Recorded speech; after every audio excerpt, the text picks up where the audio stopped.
Oh boy, we're back, everybody, with NRE Wrestlverse Podcast, and it bad, like it really bad. WWE got sued again, and no, not for the whole Endeavor deal that's going on. The investigators are still looking into that. No, they got sued by a former black female writer for a big lawsuit.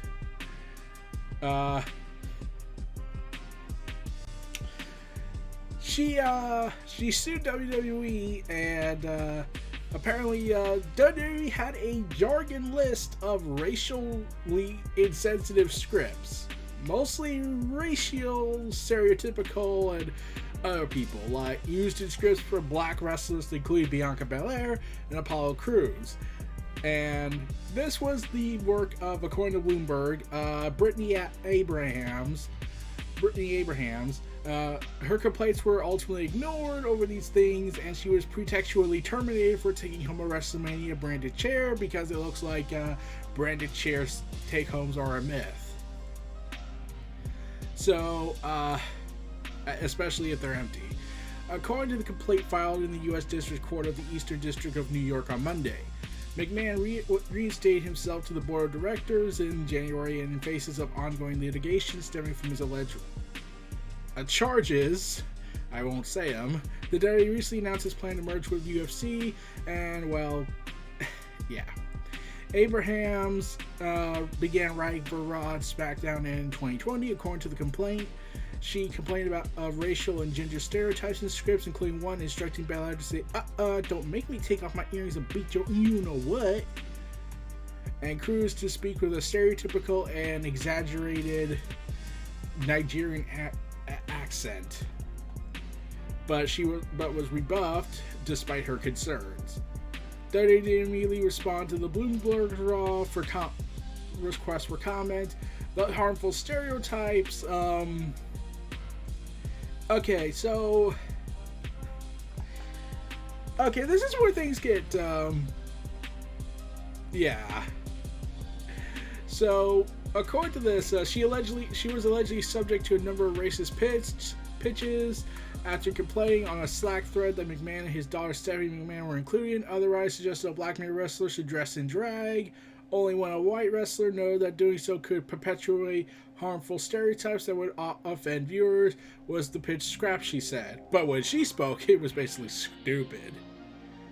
Then there was an occasion where a writer allegedly proposed that a Muslim wrestler would have this love triangle involving Angel Garza and this other woman, I do not remember her name, but well, it was said to be Mansoor, who is from Saudi Arabia, and because he is from Saudi Arabia and Muslim, apparently they were going to do a dark secret where they would reveal that he was behind the 9/11 attacks in the 2020s. I am not kidding. I wish this was a joke. And WWE had to do damage control on it afterwards, but we'll get to that. Other writers complained, especially her, about the comments, to which Vice President Christine, I can't pronounce the last name, actually responded, wacky things are said in the writers' room all the time. I know, but look at the waves where we were making the company. 4 years ago, no woman worked on the writers' team. And I was like, wait.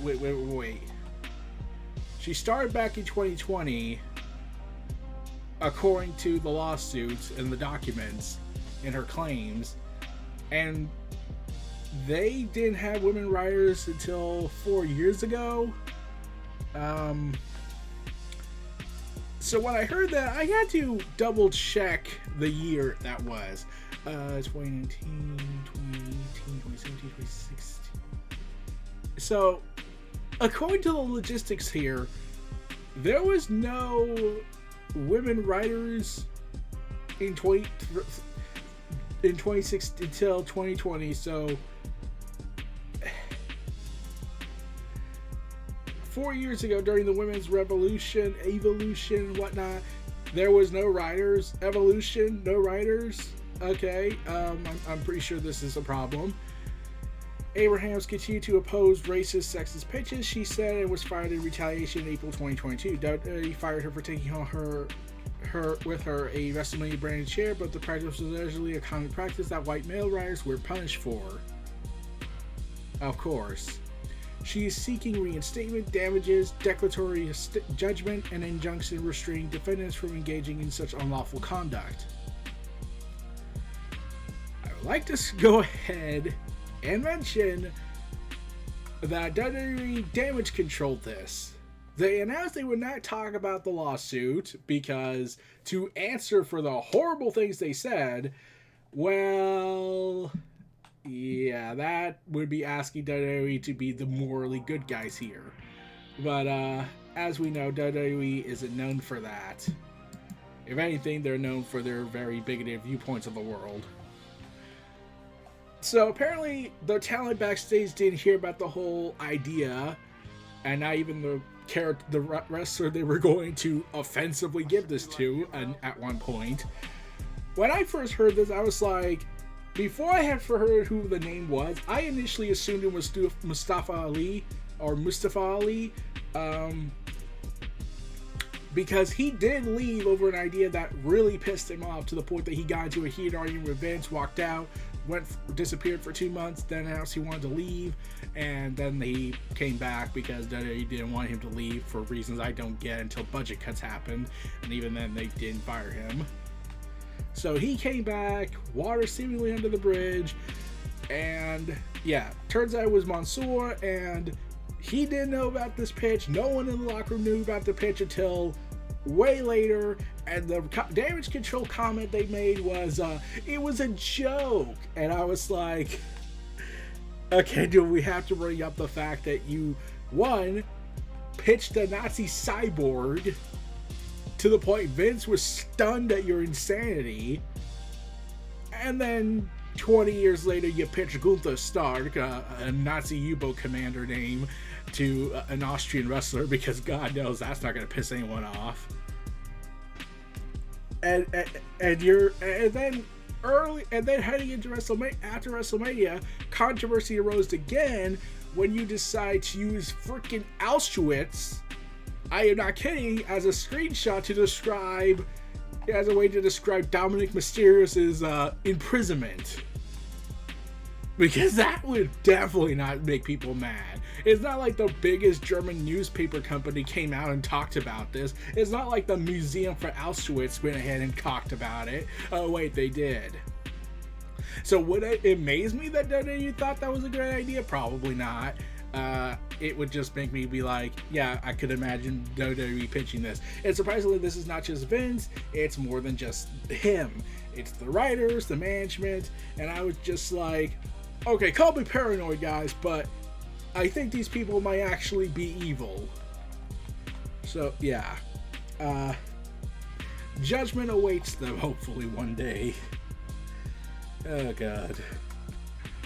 I don't know if the case will be thrown out or will be a settlement, because WWE has a history of paying people off in settlements. So, yeah.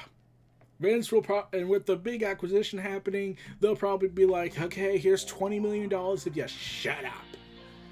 And whatnot, and that somehow fixes the problem. Not really, but they'll think it did. So, yeah. WWE, everyone, and the gatekeepers need to protect, and the tribalists need to protect this. So, while that had happened, AEW decided to have their big announcement, because Tony Khan needs to do that. He announced the Owen Hart Cup tournament to begin at Double or Nothing. Knowing that the opening ceremonies would take place at the pay-per-view on May 28th, meanwhile the tournament itself will take place in Canada, with matches scheduled for the joint New Japan Pro Wrestling AEW Forbidden Door crossover event in Toronto on June 25th, and the finals will take place in the Saddle Dome in Owen's hometown of Calgary on July 15th. Yay! So yeah, yay for Owen's legacy to be intact and not all mocked at. by certain evil people in WWE, especially since they got him killed. Now, I'm not saying this was a deliberate murder. That's just stupid. This was just gross negligence that WWE just has an apathetic morality sense of it. So, yeah. Yeah, like, okay, everyone talked about Double or Nothing last year. They all complained, yes, the show was super longer than usual, 5 hours, and we always get stressed out now watching WWE content for that long. WrestleMania a few years back, anybody? So, yeah, I at least get the frustration, but when it came out that the reason why he bought another hour is because he wanted Martha to get all her words in, get her speech in, honoring Owen and all that, and I was like, damn it, that's a good moment. Because, really think about it, Owen Hart's tragedy made Martha and her family basically swear off wrestling, and the schism they caused in the family, especially when WWE sued Martha because grieving widow, don't care, WWE, amoral company, yeah. And here's a company that wants to honor the past and whatnot, and then how they handled Brody Lee's death was probably a key factor in this decision. In fact, a lot of things AEW got out of that was mostly because of how they respected Brody Lee's wishes and not to talk about it until the family felt comfortable enough, or in the occasion of tribalism, forced to talk about it because a journalist doesn't know when to not realize he's saying things that could have gotten him sued if he worded it in a very different way. Goddamn. Yeah. So yeah, Martha Hart got her moment at Double or Nothing to honor and smile and be happy for probably the first time in a long time being in a wrestling crowd after everything that happened in that event. But yeah, the Owen Hart Cup, it looks like they did learn from, like, we can't do that ever again, probably, the big hours, but we'll still honor Owen Hart and, you know, try and be reasonable about this regarding time constraints and all that. Hope, probably, I don't know. Meanwhile, as All In sets for his grand return in the UK debut, the pre-sales continue to rise. 60,000.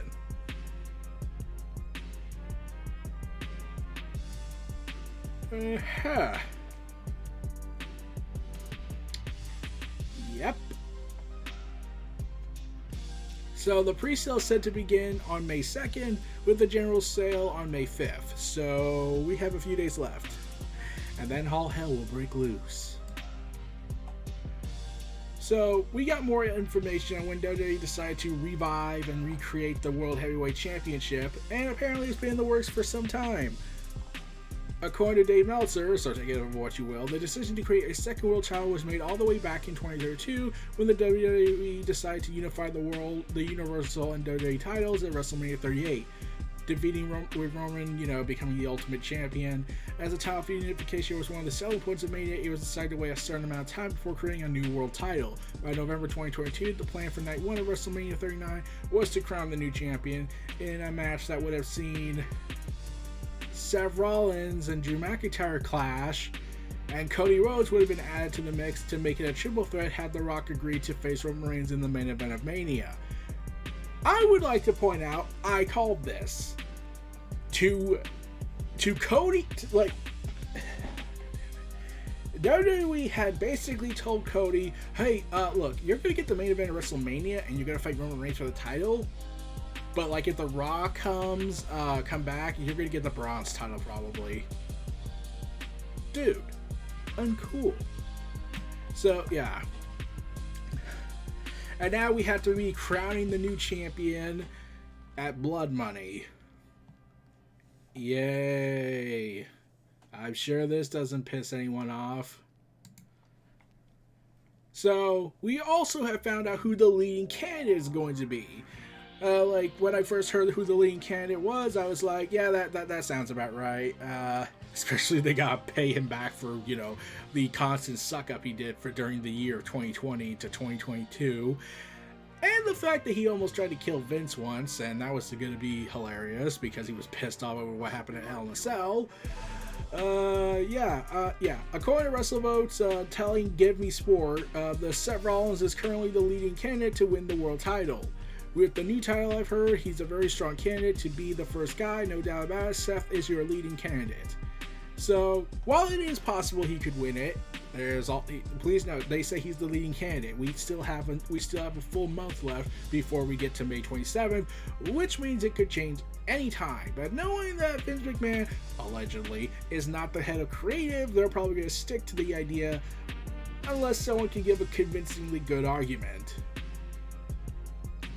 But if Vince is really in charge, which I wouldn't be surprised, it's going to be a different scenario.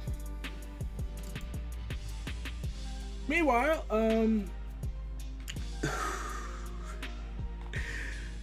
as AEW Collision starts to ramp up, apparently with no confirmation yet from the press, according to Fight TV, AEW is scrapping Dark Elevation.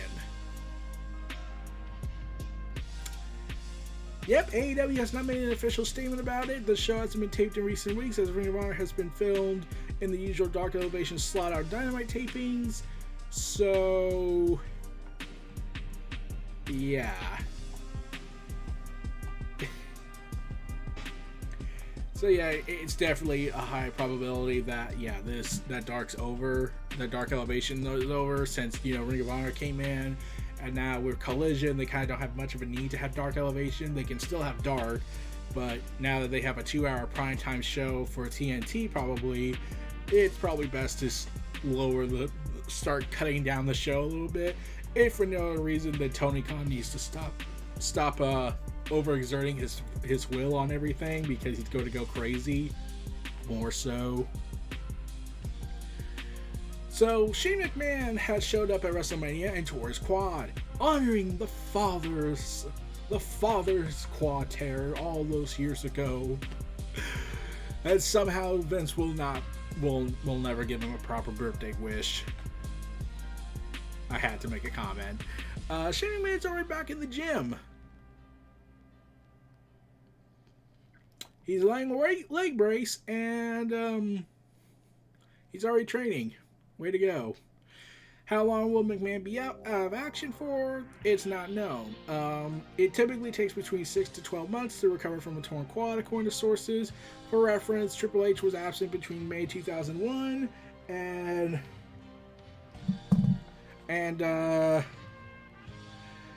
January 2002, and that's when he tore his quad the first time. The game also relocated to Birmingham, Alabama in order to intensely rehab the injury and return faster.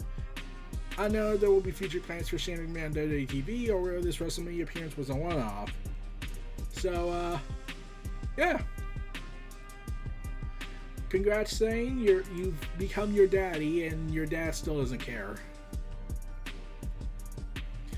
So, Muhammad Hassan, remember him?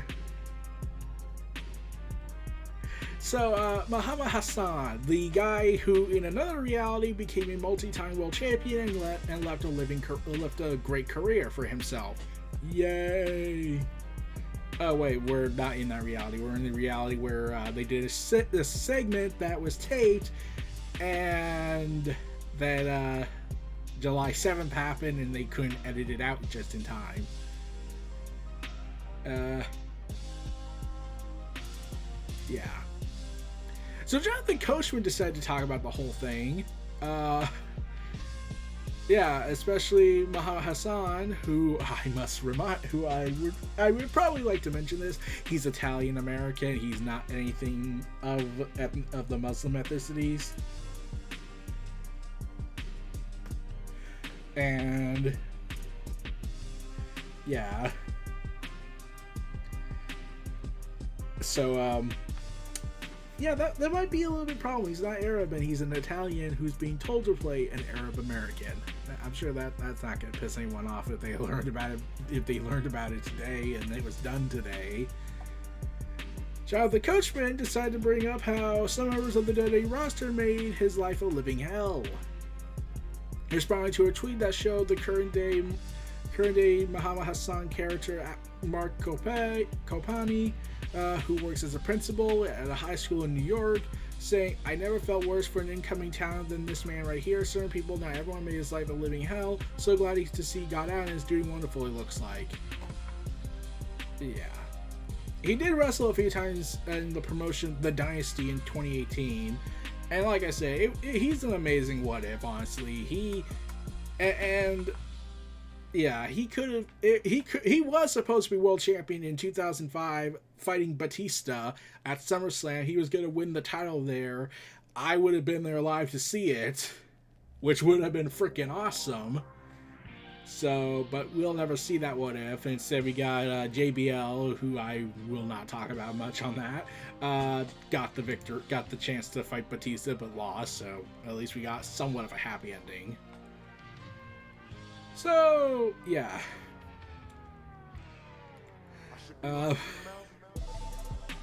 Stone Cold Steve Austin has both doesn't rule out, and yet does rule out an in-ring return after WrestleMania 39 rejection.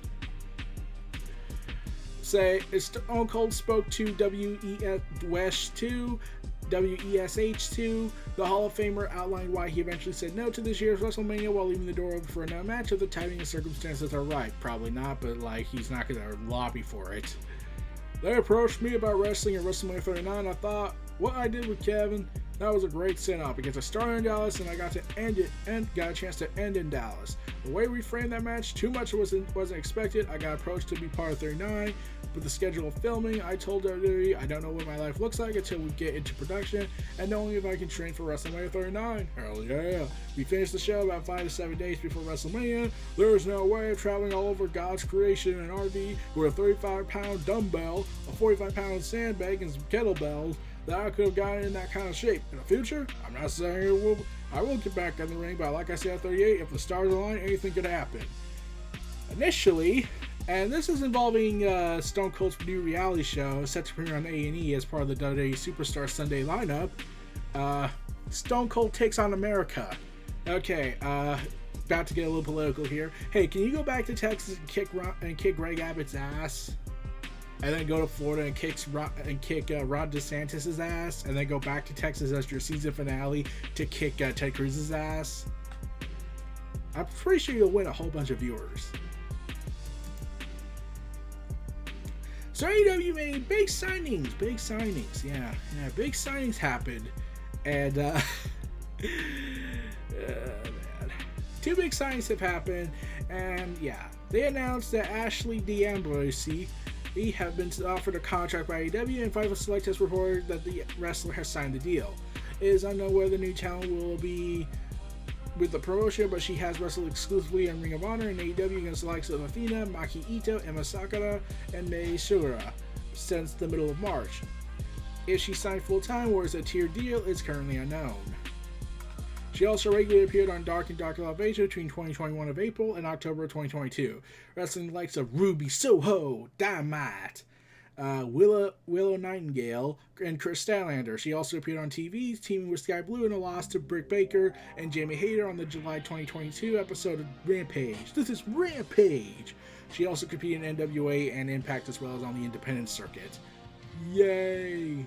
Oh, and Roderick Strong, in a surprise appearance, joined All Elite Wrestling and is teamed up with Adam Cole, baby! He signed a deal in 2021 back when he was an NXT North American champion, a renewal deal, and had requested his release last year, which was initially rejected.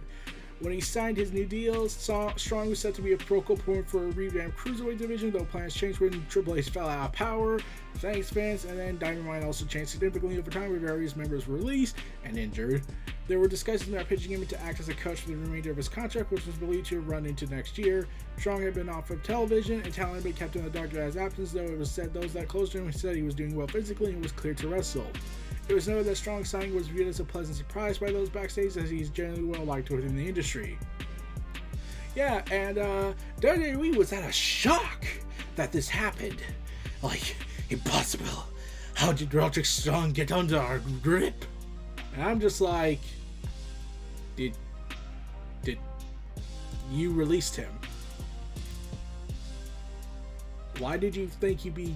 Why didn't you think he'd join AEW? Wouldn't it have been the most painfully obvious thing, especially since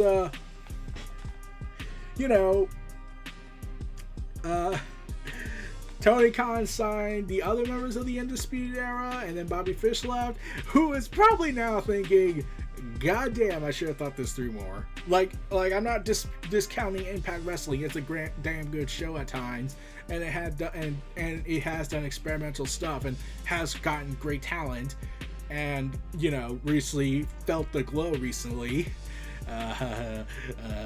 Yes. But I'm just that guy that's like, Bobby, it wasn't worth it, man. It wasn't worth burning the bridge from AEW just so you could try and go back to WWE. And now look at this. Look at the problem. You are now cut off from the rest of the Undisputed Elite to now being in Impact, which, like I said, at least Bobby Fish can say he gave birth to a new meme of where's the lie? Yeah. Meanwhile, WWE has continued its hybrid working situation until just now, because of the COVID-19 pandemic, and that arrangement is coming to an end at the beginning of May. PW Insider reported that CEO and full and secret tyrant that hides behind the throne has emailed all employees ordering them to return to the office full-time from the start of the next month.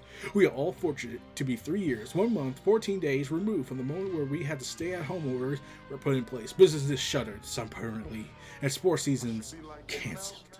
Of course, at WWE, thanks to all of you, we continue to move forward, never missing a week of production in the safest way possible. Yes.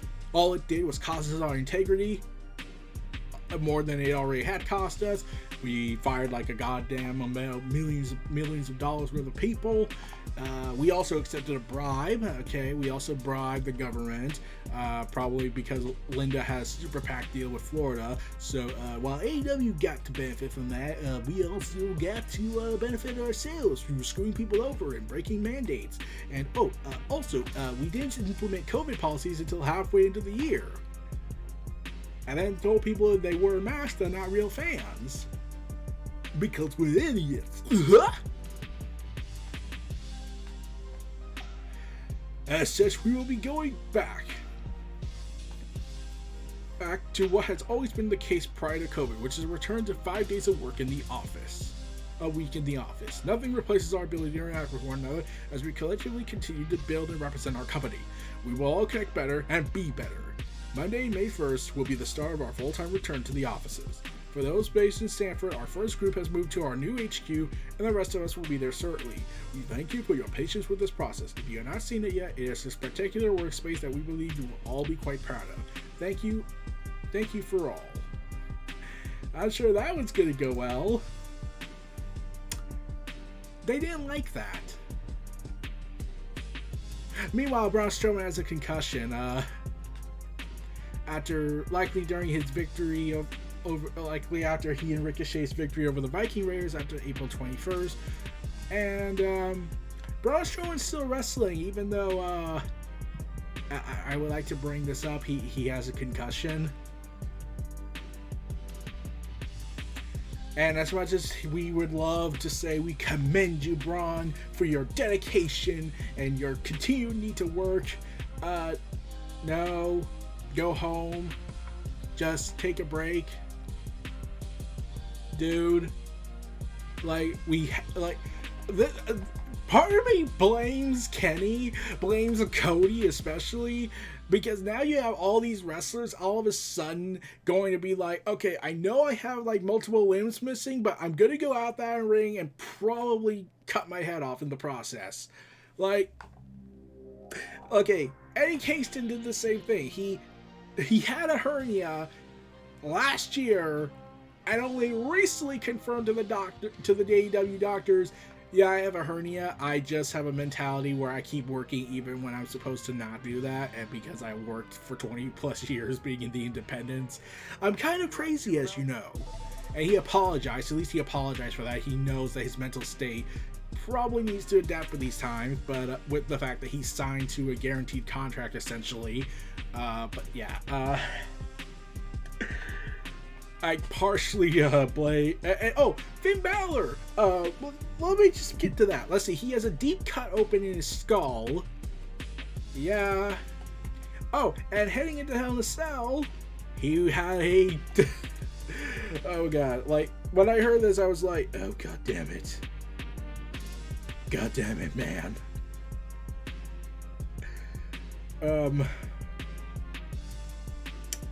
He was working after Mania, after he split his skull, and 14 staples, and he has a level 2 calf injury.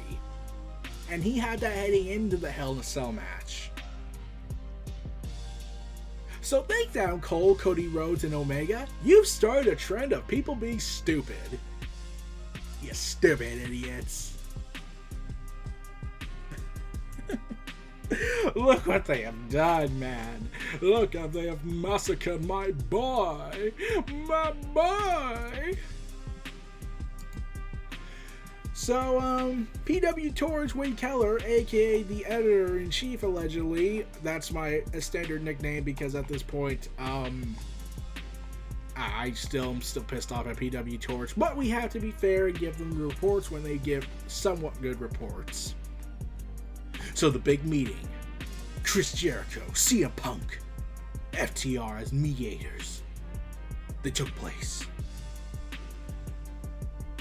Fightful Select has also reported the meeting was relatively uneventful, all things considered. Another source joked that it was simply a positive, but they didn't end up fighting. So, yeah.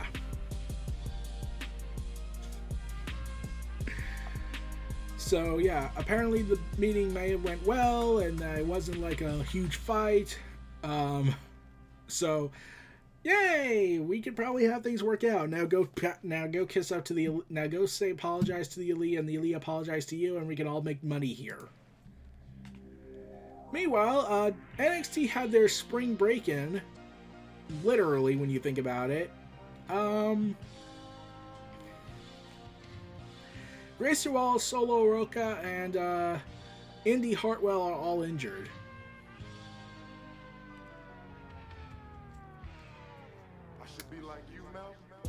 Yeah, Courage Wrestling's Over Live 2 times went immediately to the finish after the spot where Grayson Waller got hurt in his match with Carmelo Hayes.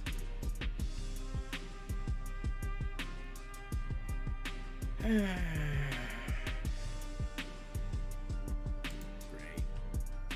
In fact, Spring Break-In not only was a rough night, but the NXT Women's Championship also had to be changed on the fly after Indy Hartwell suffered an ankle injury following a senton from Tiffany Stratton to the floor and onto Indy and Roxanne Perez.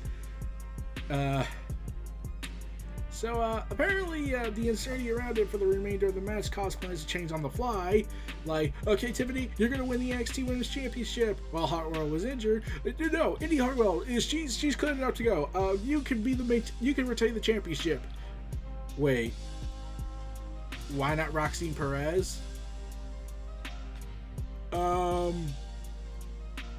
why didn't they just go with Roxanne Perez if they were just gonna keep switching back and forth? Like, she wasn't even added to the idea. It was like, Tiffany Stratton, she still needs improvement, but we can put her on the title. We can give her a title run. Indy Hartwell is back.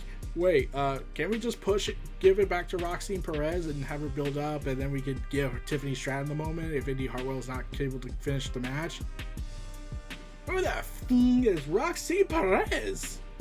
The woman we signed late last year. Oh, she's in the match? That's my imagination of what probably happened with Shawn Michaels, since Shawn Michaels still to this day does not know how the internet works, as indicated by NXT.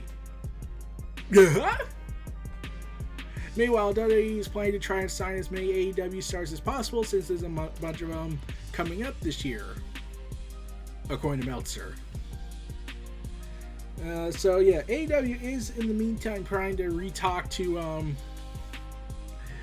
trying to see if they can re-sign the Elite to the promotion, while MJF continues to brag about the great bidding war. But apparently a hiring freeze is in place within the McMahon company and has been since the start of the tier, which led them to losing Jay Whitehall. So congratulations, you lost Jay Whitehall. Meanwhile, WWE is now crediting Tiffany Stratton for the improved ratings.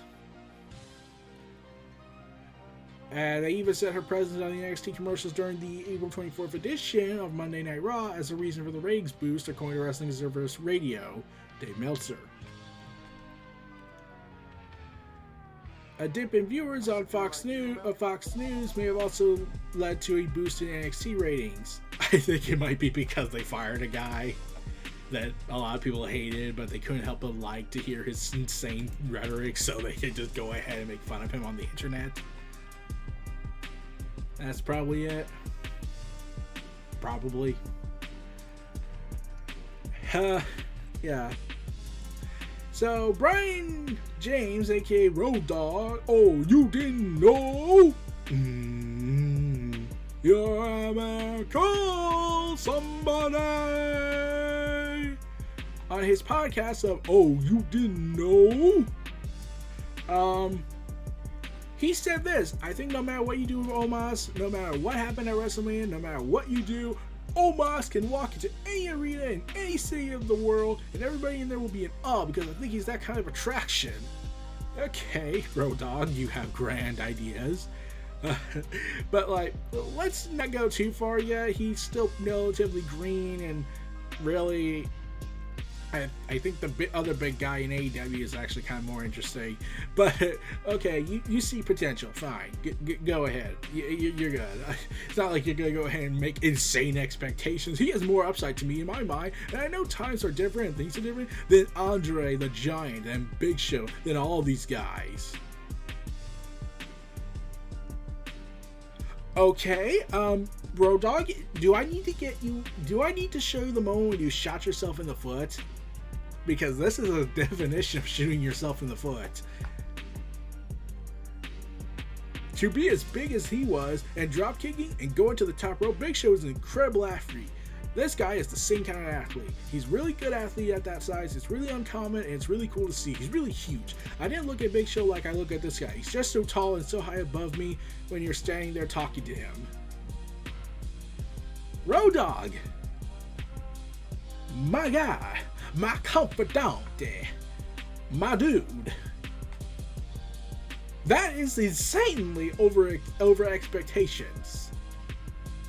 That is insane expectations. You're telling me Omos the Giant has more upside potential than the Big Show and Andre the freaking Giant? You know, Andre the Giant, the 15-year undefeated streak, WWE multi-time world WWE champion and a multi-world champion in other promotions, and considered the 8th wonder of the world, to the point that it took a few decades later for us to get China, who became the 9th wonder of the world in WWE's logic.